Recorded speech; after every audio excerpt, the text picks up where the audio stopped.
Hello everyone, আসসালামু আলাইকুম। অবশেষ আমি চলে আসলাম ঐতিহ্যবাহী জনতা বাজার আল মদিনা হোটেল অ্যান্ড রেস্টুরেন্ট। আমি মনে মনে ভাবলাম যে বন্ধুদের জন্য যত গ্রিল নিতে আসছি, তাহলে আমি ছোটোখাটো একটা ভিডিও করে ফেলি। তাই ভিডিও করে ফেললাম। দেখতে পাচ্ছেন আপনাদেরকে ঘুরিয়ে পিছিয়ে সব কিছু দেখানোর জন্য চেষ্টা করতেছি। সব কিছু ঘুরিয়ে পিছিয়ে দেখাবো। ওই যে দেখতে পাচ্ছেন এখানে কেবিন রুম আছে, যারা গার্লফ্রেন্ড নিয়ে আসবেন বা বয়ফ্রেন্ড নিয়ে আসবেন তারা এই কেবিন রুমে চলে আসবেন। দেখতে পারতেছেন এখানে আপনাদের জন্য কেবিন রুম আছে। দেখতে পারতেছেন আপনাদেরকে সব কিছু ঘুরিয়ে পিছিয়ে দেখাইতেছি,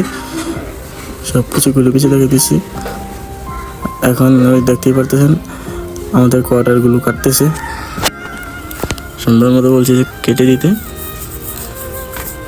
দেখতেই পারতেছেন অবশেষ চলে আসলাম আমি আমার দোকানে। এবার সবাই মিলে খাবো, দেখতেই থাকুন।